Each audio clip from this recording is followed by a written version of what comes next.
तरी अर्ध्या रात्रीला सुद्धा उभे राहणारे आमचे रविशंकर पाटील, बलराम पाटील साहेब आणि आमचे माजी चेअरमन धनंजय बाबू गरज साहेब आणि त्याला घडवणारे दोन्ही इथं गुरुवर्य आहेत. एक आमचे मोकाम बडवे गुरुजी आणि दमालबोली गुरुजी. या सर्वांसाठी जोरदार पुढे सगळ्यांनी जोरात टाळ्या वाजवा.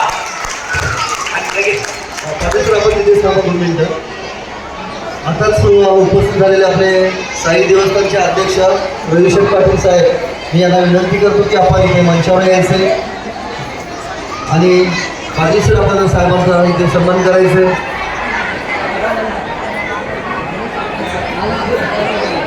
जोरदार टाळ्या वाजवून साहेबांचं स्वागत करायचं आहे.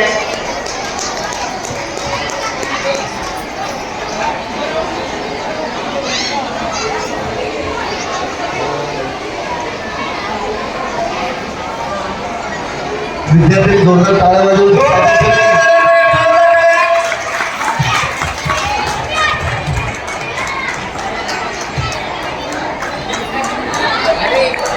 यानंतर मी मुंबईकर साहेबांना विनंती करतो की आपण सुद्धा मंचावर यायचे.